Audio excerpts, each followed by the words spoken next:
Bonjour à tous, aujourd'hui j'aimerais vous montrer que manger pour préserver sa santé peut être très simple et comment vous affranchir des conseils nutritionnels contradictoires qui nous font tourner en rond et qui bien souvent ne permettent pas d'améliorer notre bien-être.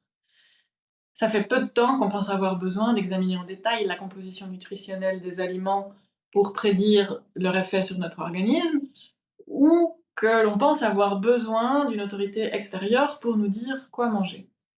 Jusqu'il y a peu, l'humanité a prospéré en s'alimentant de manière simple et instinctive.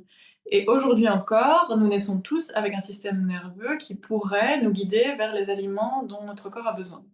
Nos ancêtres avaient un avantage de taille pour pouvoir développer et se fier à leur instinct, parce qu'ils naissaient dans un environnement beaucoup plus compatible avec la physiologie humaine, beaucoup plus propice à la santé, ne serait-ce parce que leur paysage alimentaire était composé exclusivement de vrais aliments.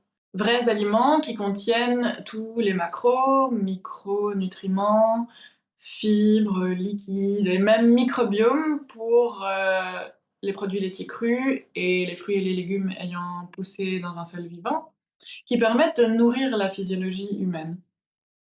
Et s'ils étaient transformés, c'était via des techniques totalement respectueuses des nutriments qui pouvaient les sublimer ou tout simplement rendre des aliments digestes qui ne le seraient pas sans, par exemple, le trempage, la germination ou la fermentation. Malheureusement, actuellement, sur les étals de nos magasins, on trouve majoritairement des produits transformés ou ultra transformés et souvent via des procédés industriels absolument pas respectueux des nutriments. Il est connu que les aliments sont censés nous apporter de l'énergie, un peu moins qu'ils ont aussi un rôle fonctionnel et structurel. C'est-à-dire qu'une partie des nutriments que l'on va ingérer vont servir à la synthèse d'hormones et de neurotransmetteurs, donc les messagers qui permettent la communication cellulaire à travers tout l'organisme, ou alors à réparer et régénérer nos tissus. Le problème avec les transformations industrielles, c'est qu'elles altèrent les macronutriments, ce qui oblige le corps à faire un peu avec les moyens du bord, à adopter des stratégies d'adaptation qui elles-mêmes génèrent souvent des désagréments, des symptômes. Les micronutriments qui représentent un peu le ciment qui permet d'assembler ces blocs, c'est très simplifié mais l'image est parlante, eux sont aussi détruits ou altérés au mieux. Et ces produits contiennent des molécules toxiques comme les additifs ou les composés néoformés qui apparaissent aussi de par le fait des transformations violentes auxquelles on procède dans l'industrie. Comme ces produits ne contiennent plus les nutriments qu'un aliment est censé apporter au corps, ils créent une sorte de dette nutritionnelle parce que pour les digérer, on doit utiliser des ressources de l'organisme et donc des nutriments, entre autres, de l'énergie. Et comme il n'en apporte pas, eh bien, il crée cette dette. J'espère que c'est clair. De plus, ces produits, ils vont en quelque sorte pirater notre organisme.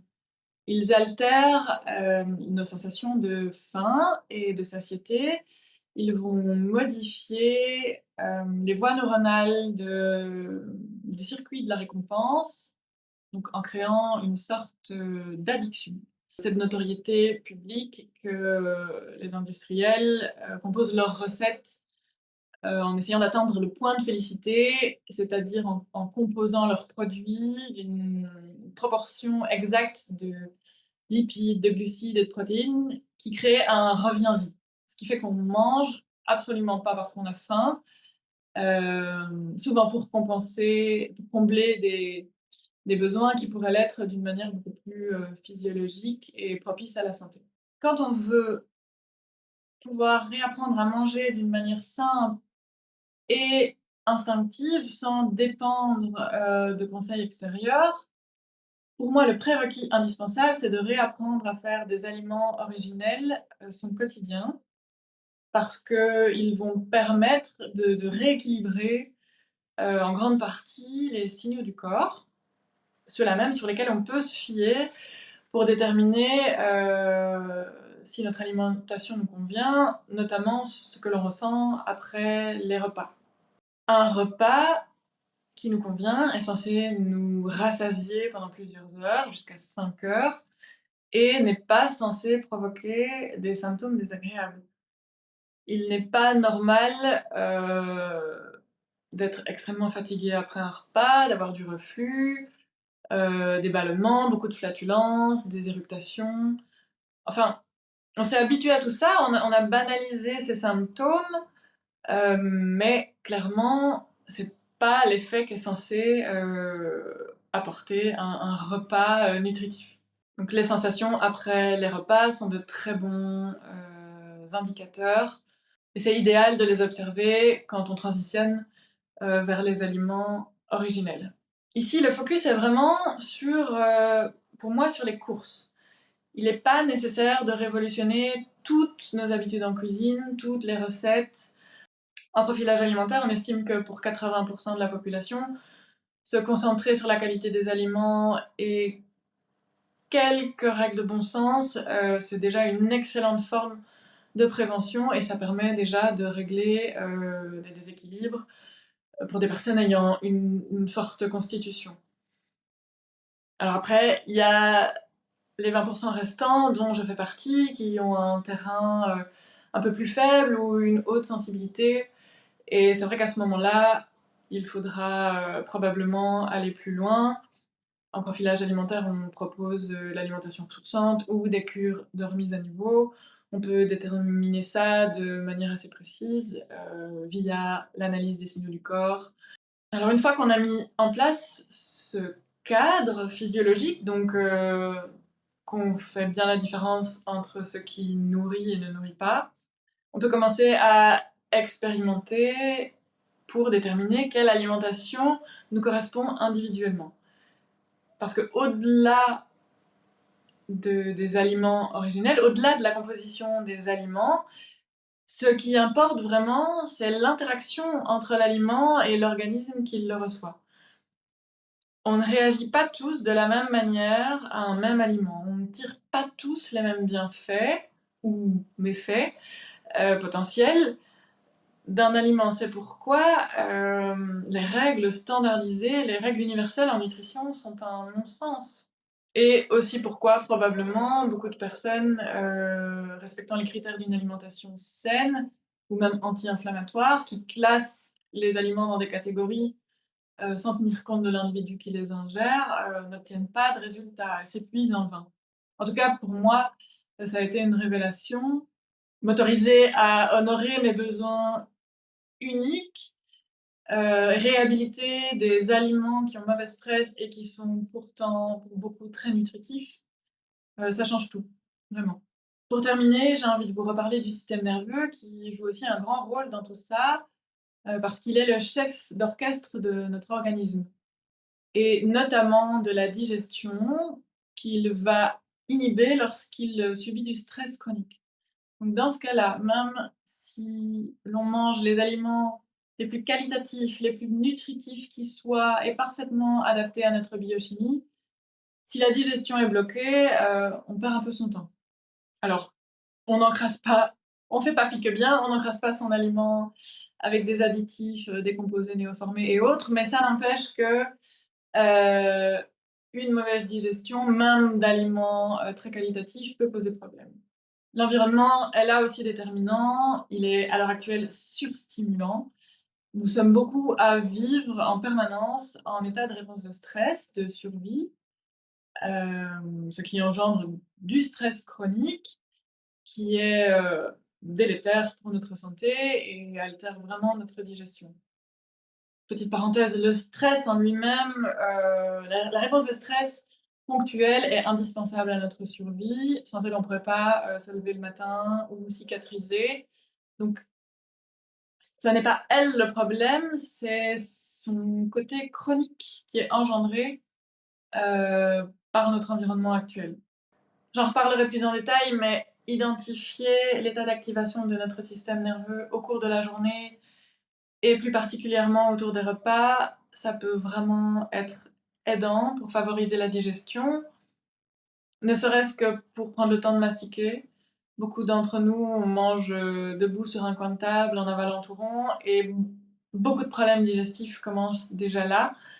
Et aussi par la suite pour favoriser un état de rest and digest sans lequel la digestion risque de rester partielle.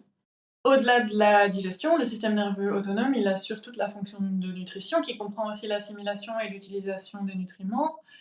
Et comme il dispose d'une quantité d'énergie donnée chaque jour, s'il doit l'allouer à maintenir l'activation de la réponse de stress en permanence, il ne pourra peut-être pas assurer toutes les fonctions d'entretien, de régénération, qui sont indispensables pour une survie à long terme en bonne santé, mais qui ne représentent pas une menace vitale imminente. Donc, c'est pourquoi, personnellement, je trouve que la régulation du système nerveux est vraiment aussi un pilier d'une hygiène de vie propice à la santé. Si ce que j'ai énoncé dans cette vidéo t'a parlé, que tu souhaites aller plus loin pour radicalement simplifier ta manière de te nourrir, que ce soit beaucoup plus joyeux, spontané, jouissif et source de bienfaits, j'ai plusieurs choses à te proposer. J'ai rédigé un guide, les 7 piliers pour nourrir sa vitalité et ne plus jamais dépendre des conseils contradictoires en alimentation, qui est totalement gratuit. Il te suffit de commenter guide sous le post, la vidéo où tu m'auras vu et je t'enverrai le lien en message privé. J'ai aussi conçu un journal Notion qui, lui, permet de faire le lien entre ses sensations corporelles et ses repas pour commencer à investiguer, à déterminer quels aliments te nourrissent, enfin, t'apportent de l'énergie, de la légèreté, de la clarté, de la stabilité et lesquels ne le font pas. Donc, pour le recevoir gratuitement, là, tu peux commenter journal. Et aussi, je peux t'accompagner de manière tout à fait personnalisée pour établir ton profil alimentaire de naissance, du moment, déterminer un éventuel décalage entre la manière dont tu te nourris et ce dont ton corps aurait réellement besoin. Et en fonction de l'accompagnement que tu choisiras, je peux te donner toutes les clés dont tu auras besoin pour expérimenter et t'aider à adapter.